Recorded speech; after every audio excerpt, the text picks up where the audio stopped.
Tomorrow belongs to those who prepare for it today. A seed planted today takes root and grows into a tree that bears fruit in the future. Over 110 years ago, a seed was planted. Today, that seed, the idea of excellence, has grown into the University of Pretoria, South Africa's largest contact research-intensive university. 9 faculties and a business school are spread across 7 beautiful campuses, which are home to over 50,000 students, ready to make an impact in the world beyond university and join our global network of nearly 300,000 alumni. Future-focused, sustainably developed facilities and cutting-edge multi- and transdisciplinary research are underpinned by a desire to transform lives and have a positive impact on communities and the world. Excellence in teaching, learning, research innovation, arts and culture, and sports puts us firmly amongst the world's best universities. Knowledge is not just what is in books, it is the wisdom to apply it, to nourish and nurture the seed so that it takes root, grows tall, bears fruit, and branches out. UP plants that seed, that tiny bit of curiosity, creativity, critical thinking, hope, the desire to care, respect, help, and innovate against all odds, to grow, to leave your mark, to excel, to challenge the norm, to think, to rethink, to discover, to inquire, to lead, to have courage, to make a difference, and to persevere. This is the University of Pretoria. We make today and every day matter.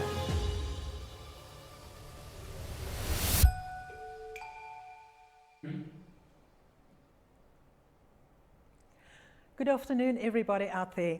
I would like to welcome you to the 25th University of Pretoria Expert Lecture, which will be presented virtually tonight by Professor Dire Cladi. I would like to introduce the VC and Principal of the University of Pretoria, Professor Tawana Kupe. Professor Kupe has a BA Honours degree and a Master's in English from the University of Zimbabwe, as well as a DPhil in Media Studies from the University of Oslo in Norway. In December 2019, Michigan State University awarded Professor Kupe an honorary doctorate in humanities. Prior to his appointment at UP, Professor Kupe held several senior positions at the University of the Witwatersrand. He served as Deputy Vice-Chancellor for Advancement, Human Resources and Transformation, and later as the Vice Principal responsible for running the university. He also served as Deputy Vice-Chancellor for Finance and Operations. He was Executive Dean of the Wits Faculty of Humanities and the founding head of the Media Studies Department at Wits University. During his tenure as a lecturer at Rhodes University, Professor Kupe briefly acted as head of the Department of Journalism and Media Studies. Prior to that appointment, the VC worked in various academic capacities at the University of Zimbabwe, including as chairperson of the Department of English, Media and Communication Studies. Professor Kupe was recently appointed as an International Council member of the International Association for Media and Communication Research. He has been appointed from 2020 to 2024. The association aims to support and develop media and communication research throughout the world and encourages the participation of emerging scholars, women, and those from economically disadvantaged regions. I would like to call on Professor Kupe to do the official welcoming and also to introduce our speaker for tonight. Thank you, Professor Kupe.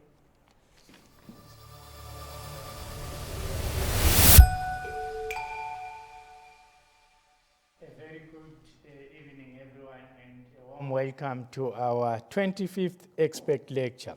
The UP Expert Lecture series provides a public platform for UP researchers to engage with a general audience on significant developments in their fields of expertise that are likely to have an impact in the future.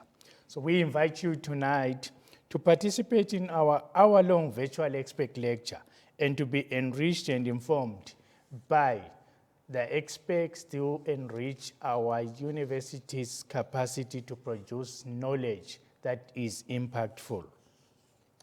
So tonight, the topic of the address by Professor Dire Tladi, one of our leading experts, is, can international law address the most pressing concerns of society in search of solidarity? So I'm going to now present Professor Dire Tladi. He's a professor of international law in the Department of Public Law at the University of Pretoria and a fellow in the Institute for Comparative and International Law. Professor Tladi is a professor of international law in the Department of Public Law, fellow of the Institute for Comparative and International Law in Africa at the University of Pretoria. He's a member of the International Law Commission, and it is special rapporteur on peremptory norms of general international law. Professor Tladi holds a membership of Institute Detroit and is on the Institute Commission on Pandemics and International Law. Professor Tladi was formerly Principal State Law Advisor for International Law at the Department of International Relations and Cooperation, otherwise known as DECO. Between 2009 and 2013, he was the legal counselor of South Africa's permanent mission to the United Nations in New York, the period which coincided with South Africa's non-permanent tenure on the Security Council. In addition to his academic and government experience, Professor Tladi has been involved in international litigation and has represented both South Africa and the African Union before the International Criminal Court, pre-trial and appeals chambers, and was part of a legal team in an International Center for Settlement of Investment Disputes arbitral tribunal. In his capacity as an independent consultant, Professor Tladi has been involved in several political processes related to his main discipline and his expertise, international law, including being the legal advisor to the mediation team of former Presidents Mbeki, Chisano, and Mohai of South Africa, Mozambique, and Botswana, respectively, on the dispute concerning Lake Malawi. Currently, he is an AU, African Union, that is, legal expert on the trilateral negotiations on the Grand Ethiopia Renaissance Dam between Egypt, Ethiopia, and Sudan. You might have seen in the news there's a dispute there.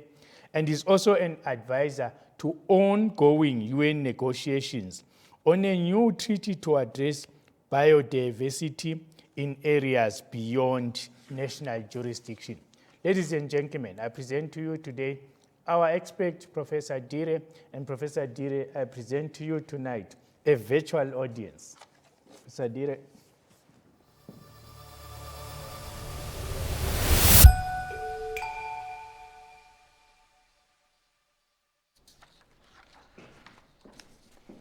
Mr. Vice-Chancellor, Professor Kupe, Dean of the Law Faculty, Professor Skuman, colleagues, friends, loved ones, family, thank you very much for being here. And Professor Kupe, thank you very much for those kind words of introduction. Let me begin by just saying that it is my absolute pleasure to deliver this expert lecture under the title, Can International Law Address the Most Pressing Concerns Facing Our Society? ? In search of solidarity? ? The theme of this lecture was inspired by several factors of varying importance and significance. The first and by far the most important of these, and also the most immediate, of course, is COVID-19 pandemic, whose shadow the world has lived under for the last couple of months. This pandemic has highlighted the plight of the most vulnerable in our society and the purported cracks in the solidarity that is often proclaimed in international legal scholarship. Here I speak about a world in which some are able to comfortably engage in social distancing and are able to afford hand sanitizer. Several bottles for the house, a small bottle for the car, maybe a small anyana one for the handbag.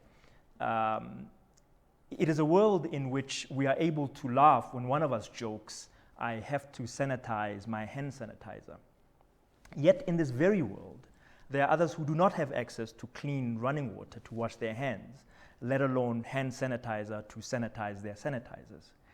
In this world in which we live, others can move to the virtual world as we are to earn their living. Indeed, I must confess that my work has tripled because I'm able to be in several meetings all at the same time. The poor, however, they're told to stay at home, but they cannot ply their trade online. We all know the reasons why. The authorities demand that they work from home, and yet they are oblivious that those who are living in poverty cannot ply their trade online. They seem oblivious to the fact that Brian, who tends to your garden, can't tend to your garden using his laptop. That Dora can't keep your house spick and span using Zoom. And that not everyone who employs Brian and Dora will be willing and able to pay for them for 3 months when they have not been working or coming to work. In our world, we all accept, we all believe, I think, that education is key. Well, that's everyone except the 20-year-olds whose vast life experiences tell them that they, like Bill Gates and the guy who started Facebook, can be wealthy beyond their wildest dream without an education. But for the rest of us who do actually believe that education matters, we're able to guide our children through the study material while online classes continue. But for those who are left behind by the benefits of globalization, those in the townships and villages scattered on our continent and in other continents of the South, online learning is but a figment, a dream, a unicorn, a fairy. I could go on and on and on, but I do have to at some point get to the question that I have posed. The second and third factors aren't so important, but I'll mention them in any event very quickly. The first one is in the course of this year, actually at the very beginning of this year, I presented a paper in Stellenbosch on whether populism has had a negative impact on international law.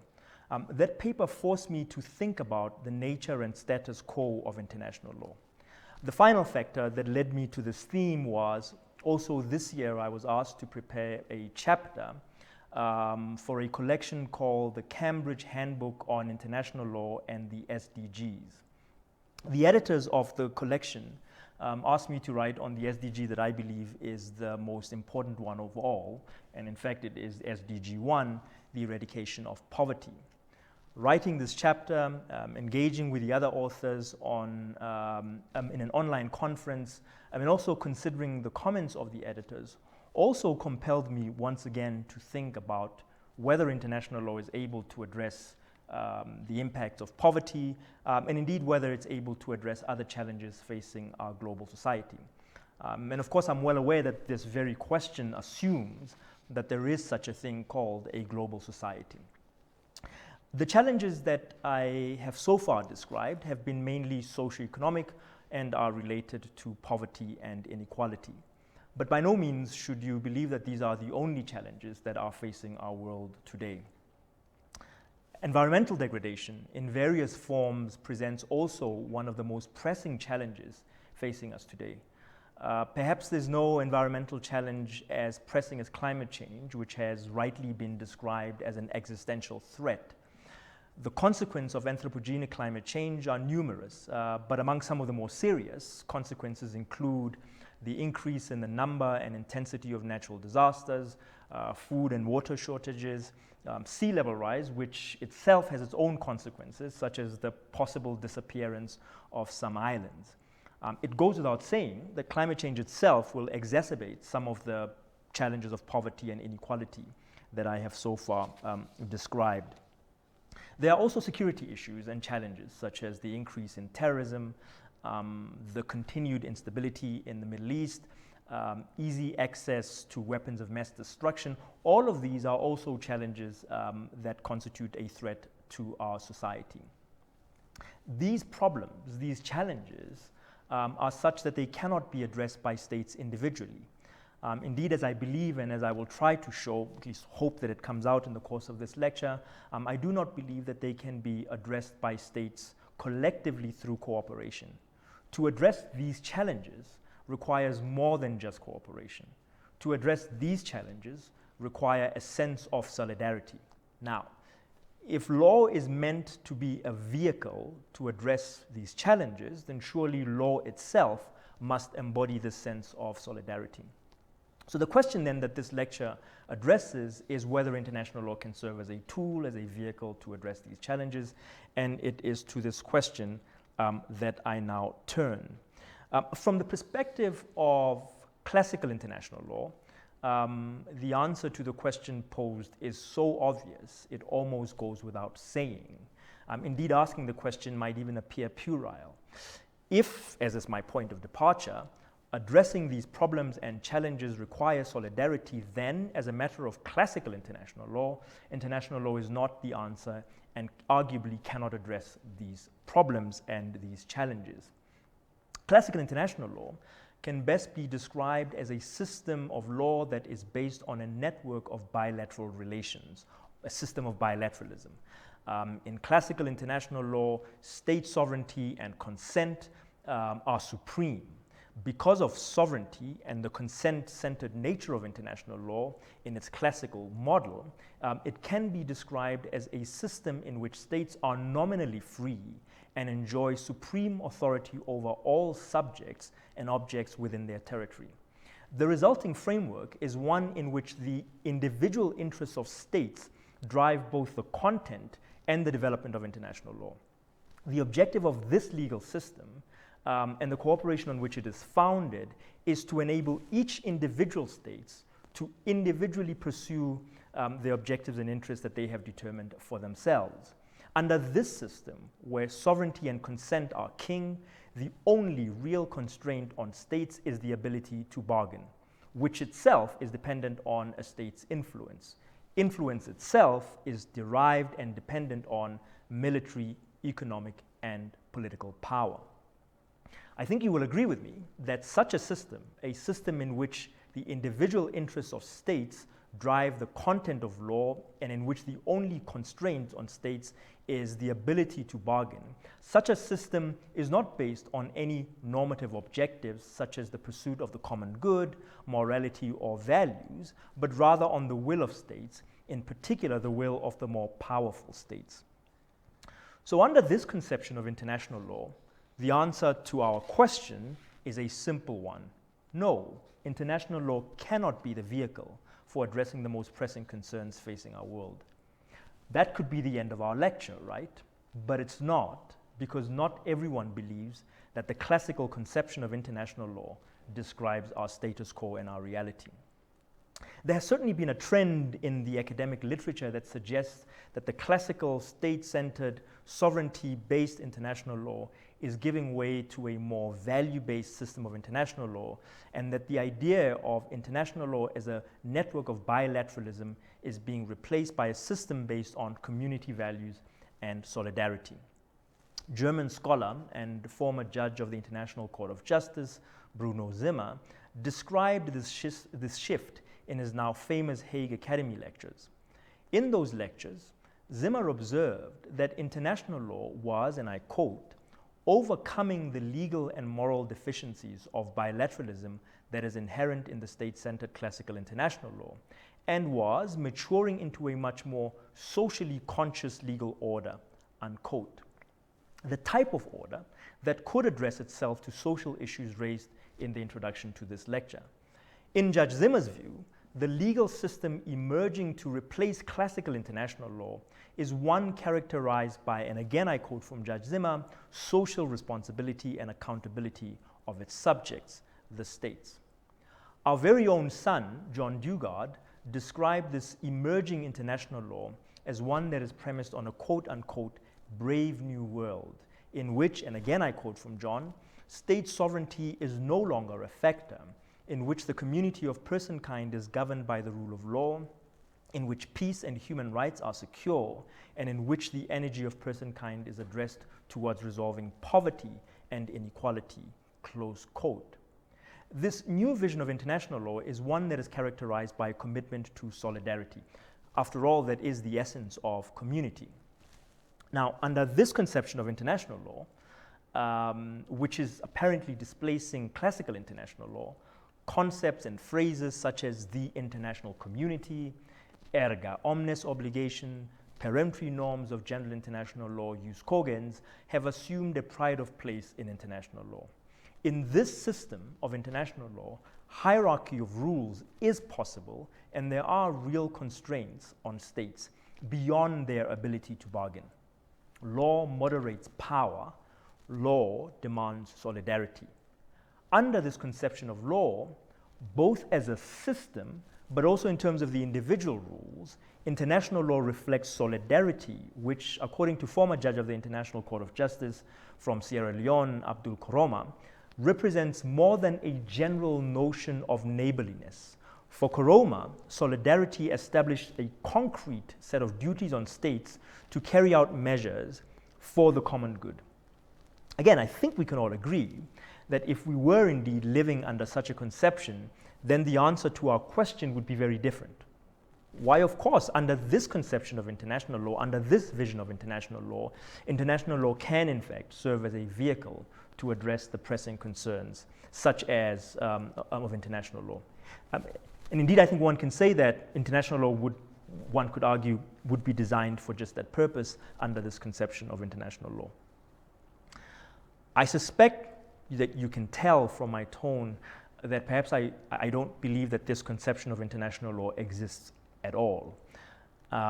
It is, like online learning is for many in our society, but a figment, a dream, a unicorn, a fairy. Indeed, even those that have declared that this new conception of international law has arrived or is emerging have begun to express concerns and doubts. But these doubts are not leveled at the system itself, rather they've been leveled on populism and its effects on international law. I do not propose to address fully here the question of populism and its effects on international law. This, as I mentioned, was addressed in a paper that I delivered earlier in the year, which is due to appear in the next edition of the Chinese Journal of International Law. But I do want to highlight some of its main elements and my responses to them.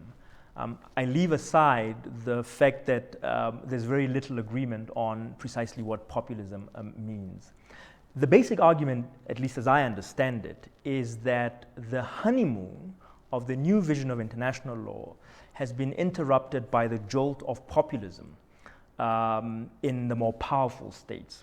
Without fail, in the literature, the President of the United States, Donald Trump, is presented as the poster child for populism's attack on the new vision of international law. And based on his sometimes bizarre decisions and outbursts, it might perhaps be difficult to argue against the proposition that populism represents an attack on the new vision of international law.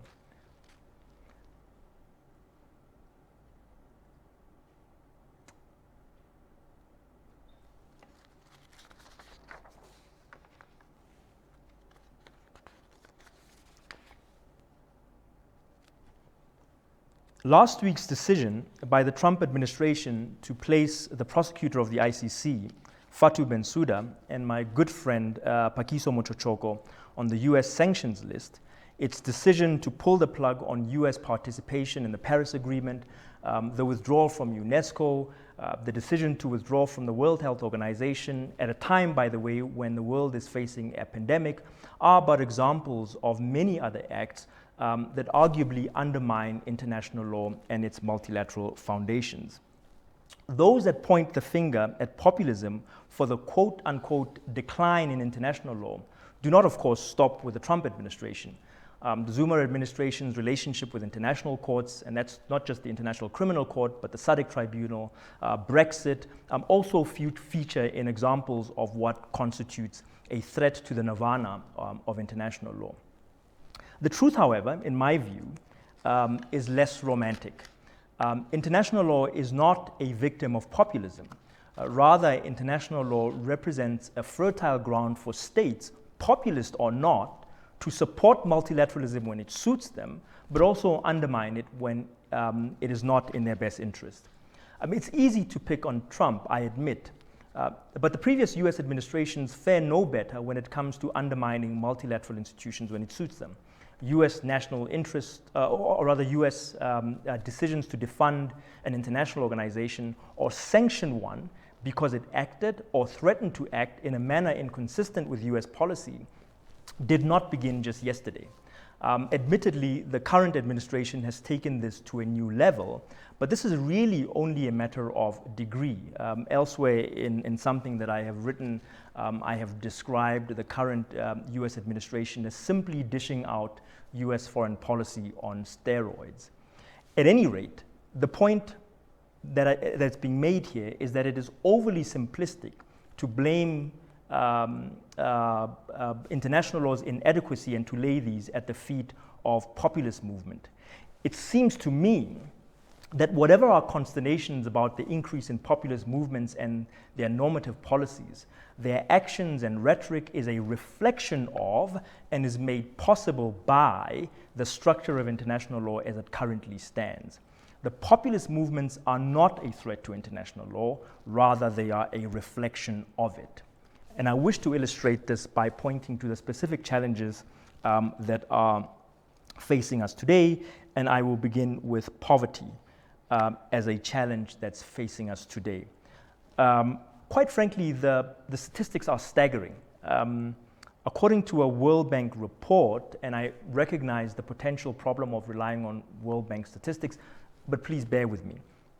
According to the World Bank, in 2015, levels of extreme poverty, which by the way is defined as people living below $1.90 a day, stood at 736 million.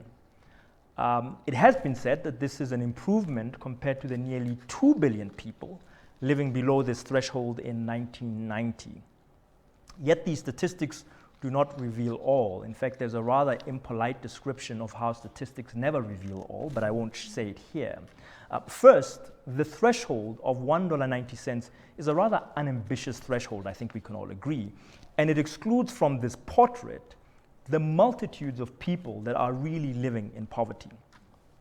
Indeed, the World Bank's more complex measure of poverty that goes beyond consumption level shows that the number of people who are poor stood at 2.1 billion as of 2015. That's from the same report, by the way, right? A figure that is 3 times that of persons living on below $1.90 a day. Second, whatever decrease in the rate of extreme poverty, if we accept the call and the slogan in the SDGs not to leave anyone behind, then by these numbers, the international community is failing at least 736 million times over. Third, the World Bank report itself actually indicates that the rate of reduction in the levels of extreme poverty has been on the decline in recent years. Fourth, and finally, while extreme poverty has been on the decrease globally, it has been on the increase in sub-Saharan Africa, making the issue of extreme poverty essentially a sub-Saharan African problem. With social media, one never quite knows whether a quote attributed to someone is authentic or not, but I recently saw a quote that I just can't but share in this context. The quote was attributed to Pope Francis, and I absolutely have to share it. It is, and I quote, "The promise was that when the glass was full, it would overflow, benefiting the poor. But what has happened instead is that as the glass became full, it magically grew bigger so that nothing ever came out. So the poor essentially remained poor." This picture of poverty is one which ought to trouble the international community, if such an international community exists.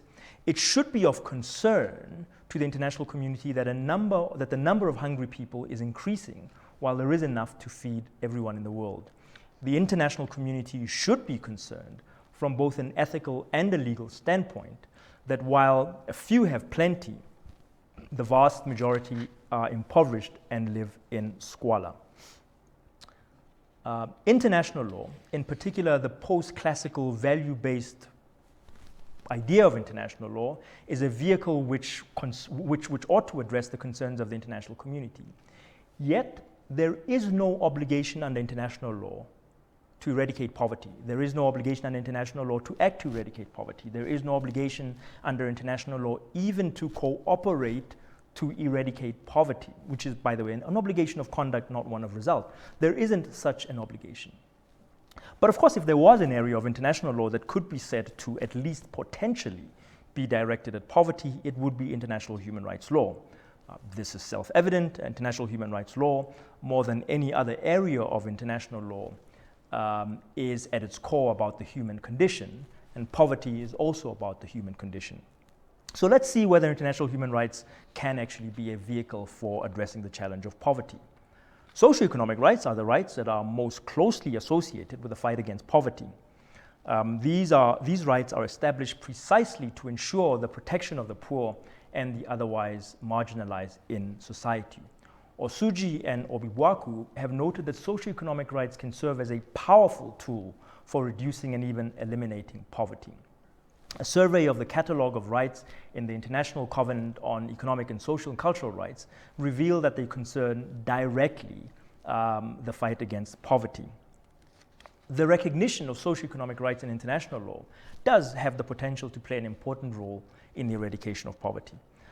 However, that potential is limited by a number of factors, and I'll start with the two least important ones.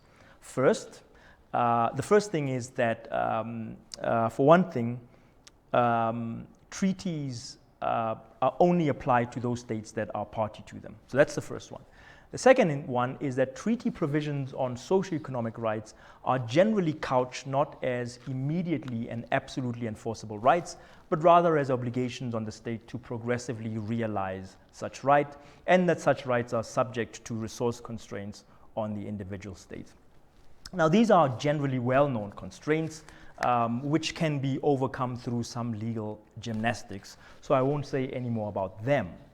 But there is a third, and for me, more crippling constraints on the potential of socioeconomic rights to play a meaningful role and to impact positively on poverty. Socioeconomic rights in human rights treaties are couched as rights owed by a state to its own population in its own territory. While there has certainly been some movement towards some sort of extraterritorial application, this has largely been limited to those instances where the state in question exercises some level of control or jurisdiction over activities or actors in a third state where that actor or states have impacted on rights. Indeed, in respect of socioeconomic rights, the International Court of Justice, in an advisory opinion, determined that the International Covenant on Economic, Social, and Cultural Rights guarantees rights which are essentially territorial, noting that it may also apply to a state in respect of territories over which that state exercises territorial jurisdiction. A recent advisory opinion of the Inter-American Court, which is, by the way, a very progressive court, has often been interpreted incorrectly, in my view, as somehow expanding the scope of extraterritorial application of human rights. Yet, if you read that advisory opinion carefully, in that opinion, the court emphasizes, and I just wish to quote, that the situations in which extraterritorial conduct of a state constitutes the exercise of its jurisdiction are exceptional and as such should be interpreted restrictively. As a tool for addressing poverty, the problem with this general construction, which is understandable from a classical international law perspective, is that it places the burden of dealing with the most serious cases of poverty, those in developing countries, on precisely those states that are, due to their economic situations and developmental states, not in a position to allocate resources to address them, to address poverty effectively. This, to me, sounds like the very definition of insanity, expecting the poor to pull the poor out of poverty while the rich are obliged to pull the rich out of poverty. It undermines the idea of solidarity which is implied by the transition of international law from bilateralism to one which is based on community interests. To truly enable socioeconomic rights to play a meaningful role in the eradication of poverty, relevant international human rights instruments that establish the idea that the international community as a whole is responsible for ensuring socioeconomic rights are recognized under international law and are enjoyed by all. Yet, sadly, international law is very far from such an interpretation, and this limitation cannot be laid at the feet of so-called populists. The pursuit of free trade, one of the basic principles of international trade law, one of the basic principles of international law, has often been said to be an important tool for the eradication of poverty. The preamble of the agreement establishing the World Trade Organization itself states that the activities of the WTO should be carried out, and I quote from the preamble, with a view to raising standards of living and with a view to ensuring full employment. The claim that free trade, the claim has even been made that free trade is required for this purpose. In other words, that free trade is a sine qua non for poverty eradication. You all know, of course, that the claim that free trade can be an instrument for poverty alleviation has been subject to severe criticism.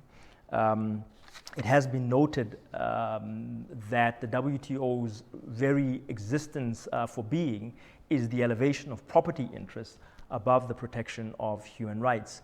The idea that wealth created through globalization has trickled down is a highly contested one, and if anything, it has been said that, and I quote, the gap between rich and poor has widened geometrically because of the global trading system. The glass did not overflow. It only grew bigger so that those inside were able to drink more. In a report to the Human Rights Commission, Oloka Onyango and Deepaka Uragama described the WTO rules as, and I quote, grossly unfair and even prejudiced, and a veritable nightmare for certain sectors of humanity, in particular those from developing countries. The truth is that at the end, or in the era of globalization, under the watch of free trade, the chasm between rich and poor has become simply unfathomable. Even those who take a somewhat more sympathetic view of free trade note that there are good reasons to be skeptical of the claim that free trade always is the best way to reduce poverty. International financial institutions, creatures of international law, and really the economic bedrock of the current system, have not been spared criticism for not only failing to help end poverty, but very often the criticism has been that these institutions have contributed to creating conditions of poverty. While many international financial institutions have, at least on paper, responded to these criticisms, the reforms have been seen by some as nothing more than a facade. So Easterly, for example, after empirical analysis, describes the IMF's Poverty Reduction and Growth Facility, which replaced the new structural adjustment programs, as simply the new structural adjustment programs. The position of the IFIs, the international financial institutions, is perhaps best summed up by the IMF's Deputy General Counsel, who is quoted by Philip Alston, who was at the time last year the Special Rapporteur on Extreme Poverty, as having said in an interview that the IMF, is not bound by human rights. My argument is not that international law promotes poverty, although I suspect that many will hold that view. I myself am not able to substantiate that broader argument, and so I make a more modest argument, which is that international law as a system is agnostic towards poverty. The rules of international law will direct themselves positively to poverty, such as in the case of the International Covenant on Economic and Social and Cultural Rights, when states deem the costs to be bearable and subject to whatever constraints that may be imposed through bargain. These constraints in the case of the ICSCR include, of course, the non-absolute nature of the rights and also the exclusion of extraterritoriality. As such, the notion that all states and all institutions should be responsible for poverty wherever it may occur, a notion implied, even required by solidarity, cannot exist in this system. Allow me briefly to turn to the second major challenge, the environmental challenge. The pressures that human activity places on the natural environment is well known. Already in 1976, the commission to which I'm a member, the International Law Commission, made the following observations in its work on the draft articles on state responsibility, and I quote, "The risks to which the environment is exposed by man armed with its present resources are well known. the pollution by one means or another of vast areas of atmosphere, the sea and the land, the destruction of fauna over huge areas in the oceans, and thus of essential sources of food for whole population, the transformation of fertile regions into arid and unproductive land, the spread of poisons, bacteria, and other chemical agents fatal to man or animals, modifications of weather and climate, and the degradation of groundwater supplies and of the quality of drinking water and irrigation water. These are just examples, for what can happen is beyond imagination, unquote. Without a sense of solidarity, and a legal system reflecting such a solidarity, only Hardened's tragedy of the commons can result. For those not familiar with Hardened's tragedy of the commons, Hardened describes graphically how, because of self-interest, shared spaces come to be destroyed, even with a full knowledge that failure to act responsibly will result in disastrous consequences for all. Nothing exemplifies and brings to life in vivid terms Hardened's tragedy of the commons like our own response to climate change.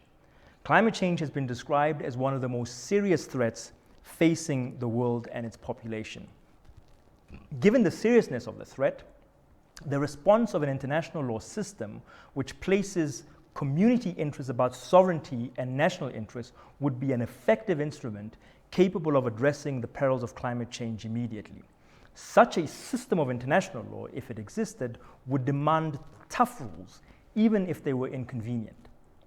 Yet international law's response to climate change thus far has been nothing short of disappointing. 7 years prior to the adoption of the Kyoto Protocol in 1997, the International Panel on Climate Change had determined that what was required at that stage was to stabilize greenhouse gas emissions was an immediate reduction in emissions from human activities of over 60%. Yet the Kyoto Protocol provides a target of only 5% reduction, and only of some countries, not of all countries. I leave aside what was referred to as the flexible mechanisms, which further dented the effectiveness of the Kyoto Protocol. This target clearly, grossly is inadequate and illustrates that states, and not just those states that are led by populist movements, were motivated not by the greater good or community interests and solidarity, but rather by cost economic feasibility. The economic and political calculations that are so characteristic of classical international law. The Paris Agreement is no more effective and probably less so than the Kyoto Protocol. The agreement itself does not provide emissions reduction targets for states. It leaves it to states to determine their own targets.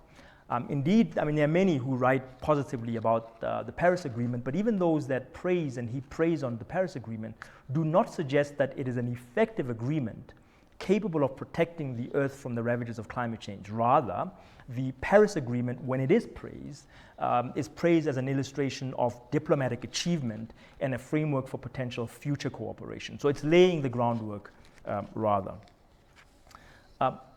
There is no question that international law's response to climate change is one that is based on cooperation.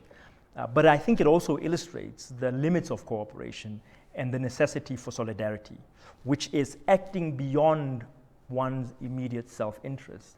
In the face of the threats posed by anthropogenic climate change, states have opted for the least effective options because of economic expediency and national interest. In other words, the ineffective Kyoto Protocol and Paris Agreement were all that is possible in a scheme of bargain where narrow national interests trump common interests, and here the pun was intended, and under which international law exists and currently operates.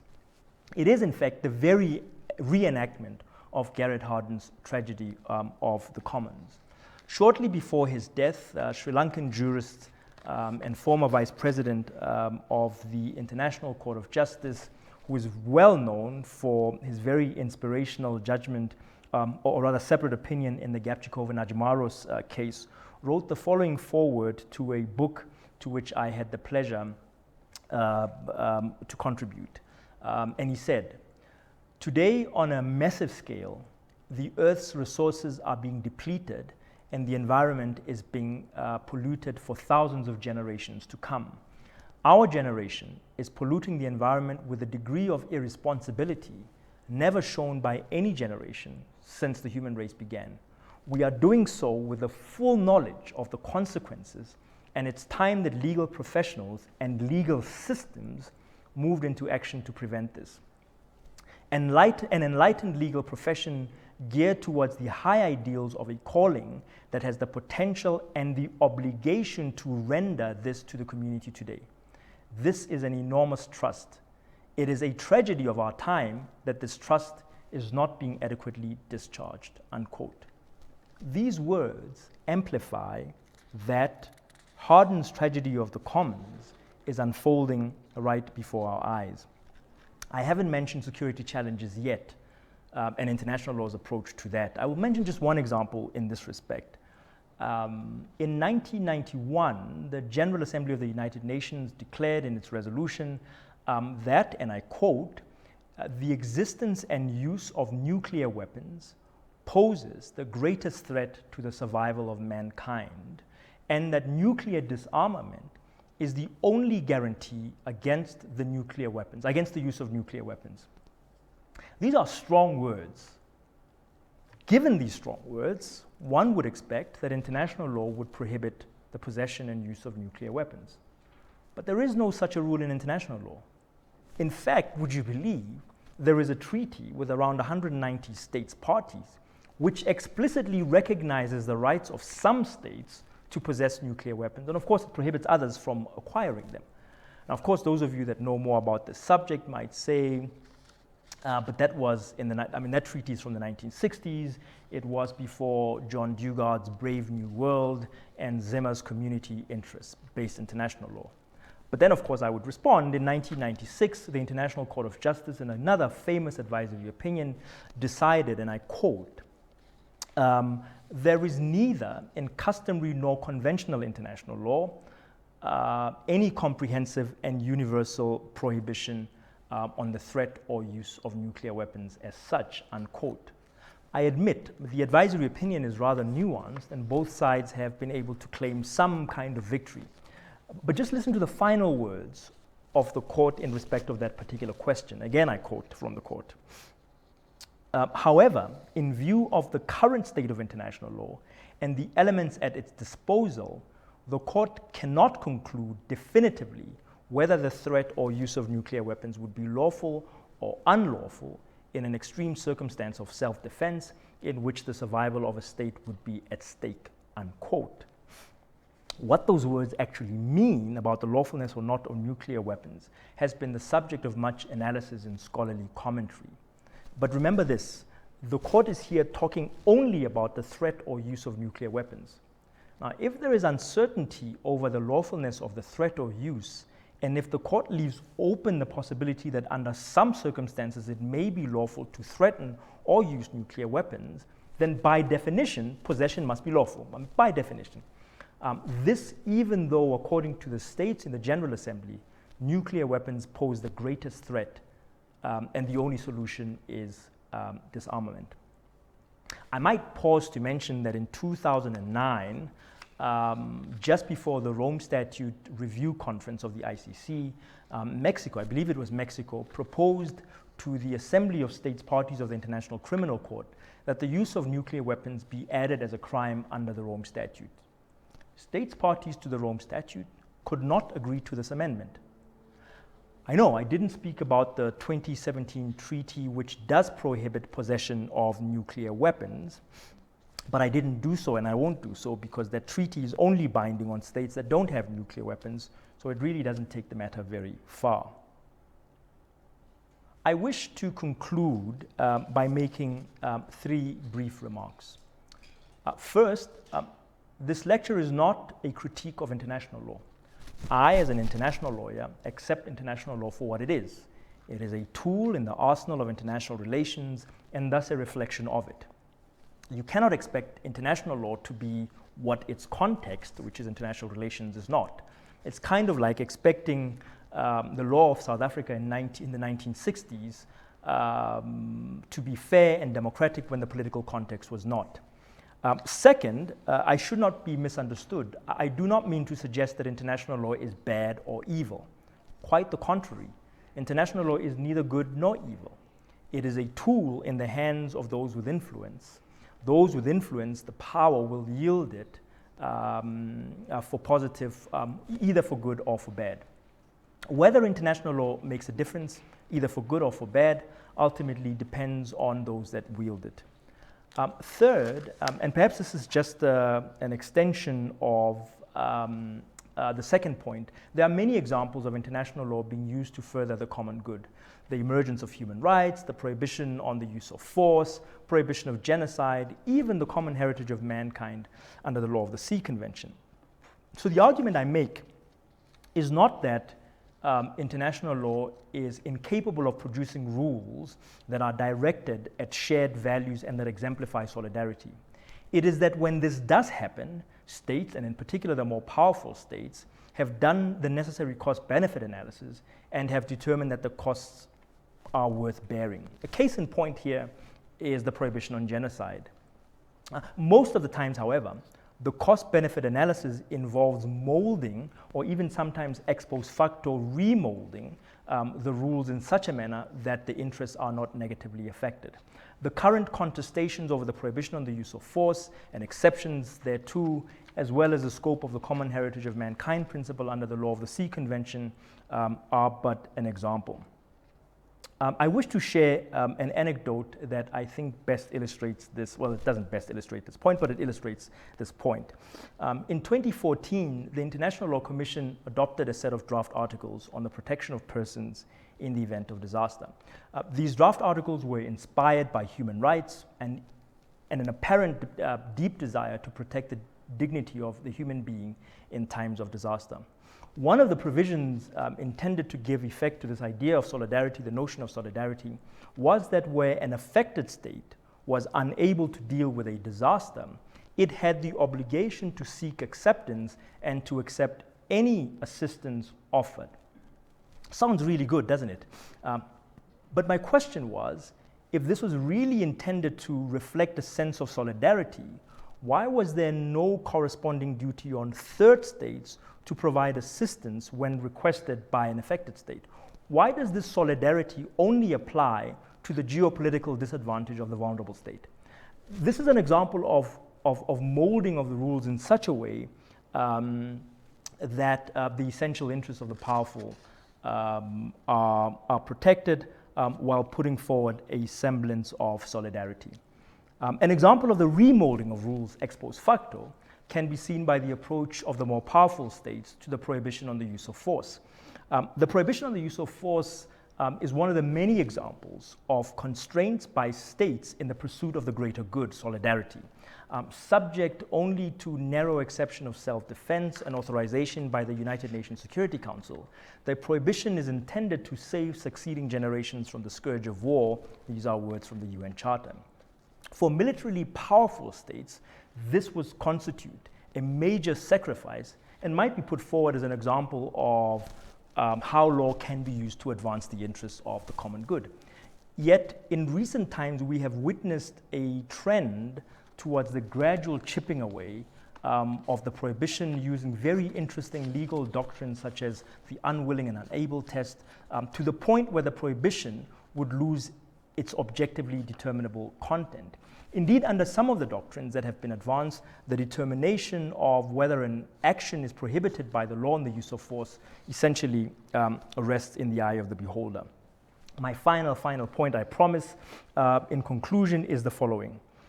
The fact that international law is itself ill-equipped to address the most pressing challenges facing the world does not mean that all is lost.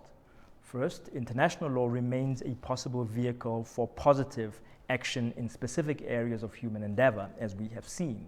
It just cannot be the answer because it remains constrained by geopolitics. Second, we should not forget that while states are abstract entities, they are ultimately accountable to real people. So you want international law to change the world, you must hold your government accountable for the positions they adopt in the international forum. I thank you very much.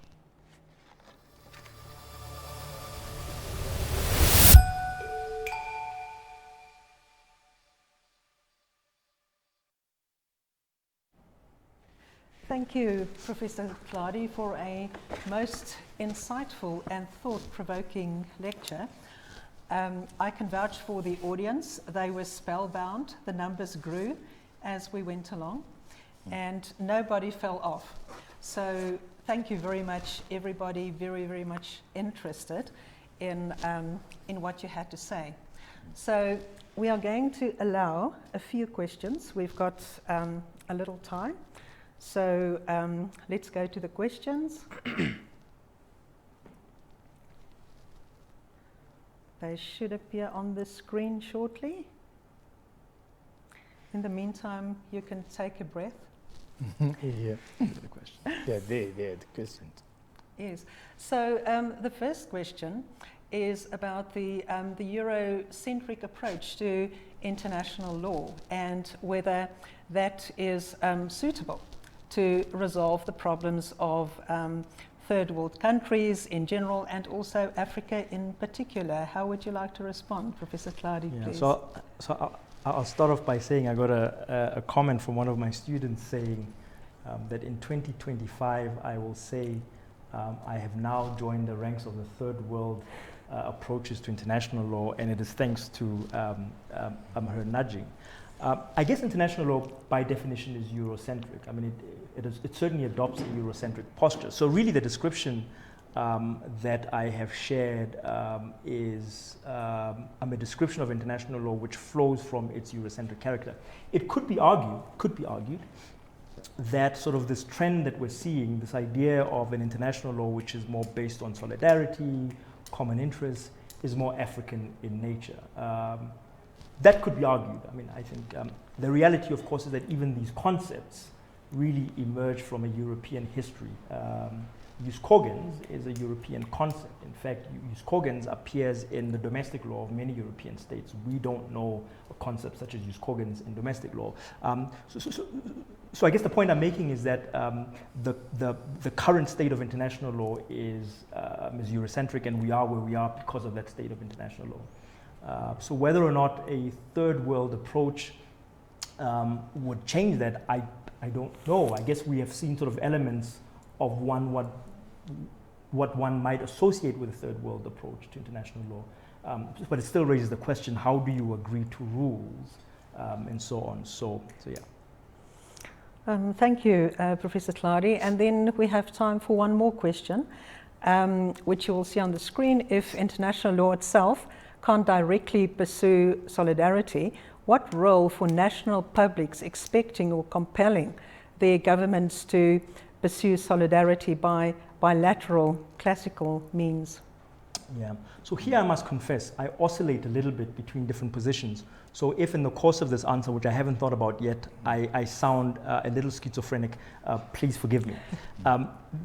The answer is that, in fact, I think I concluded with that at the end of the lecture. I said, you want international law to change, hold your governments accountable. We have seen many actions by courts. I guess courts include national publics. Rather, national publics include courts, right? So we've seen many actions in which courts have challenged states and the conduct of states in international fora. I am a little wary about that because even though I'm calling for, I would like to see a more solidarity-based system of international law, I do worry about sort of the methodology and the thought that goes into some of these. But some of them have been wonderful. I mean, just recently, I was speaking about climate change now. But just recently, there were decisions by national courts in Ireland and in the Netherlands in which the courts have said,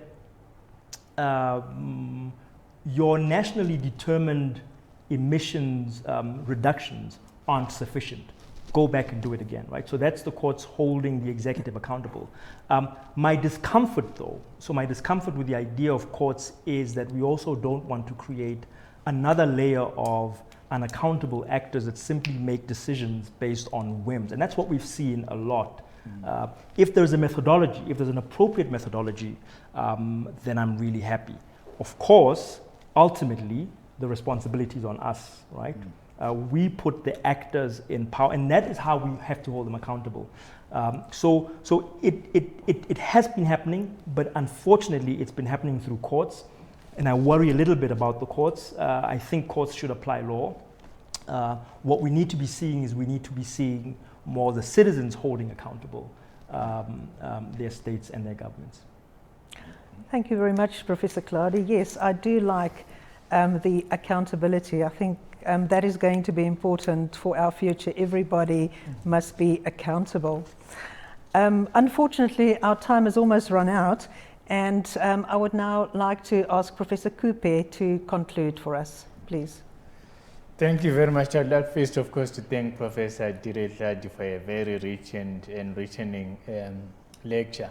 You know, as a naive young student, and from the discipline I come from, I hold a naive multilateralism and internationalism that everyone who's a progressive student normally holds, right? And of course, I think that your lecture does make one think a little bit.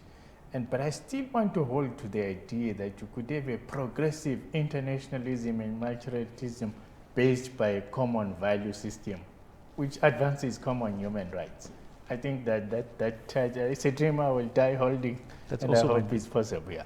But thank you very much for a very thought-provoking lecture, and thank you to the audiences at home as well, and for the questions that you did. And thank you, Prof. Skuman, the Dean of Law, First Skuman to be the Dean of the Law School, for the introduction and mediating the questions. We will be having a second expert lecture later in the next couple of months, probably from the science faculty.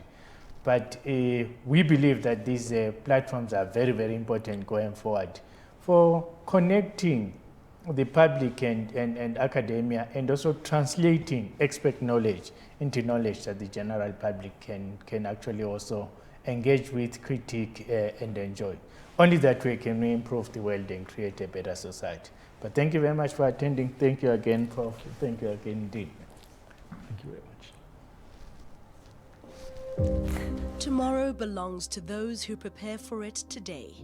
A seed planted today takes root and grows into a tree that bears fruit in the future.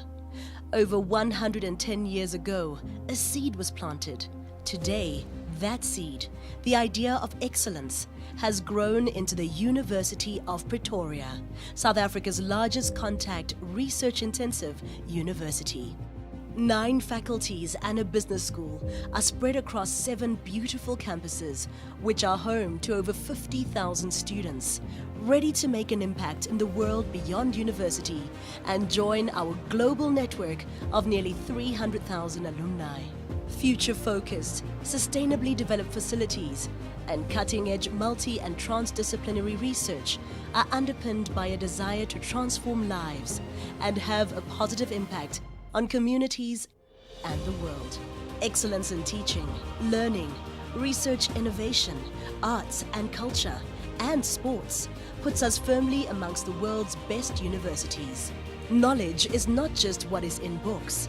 It is the wisdom to apply it, to nourish and nurture the seed so that it takes root, grows tall, bears fruit, and branches out. UP plants that seed, that tiny bit of curiosity, creativity, critical thinking, hope, the desire to care, respect, help, and innovate against all odds, to grow, to leave your mark, to excel, to challenge the norm, to think, to rethink, to discover, to inquire, to lead, to have courage, to make a difference, and to persevere. This is the University of Pretoria. We make today and every day matter.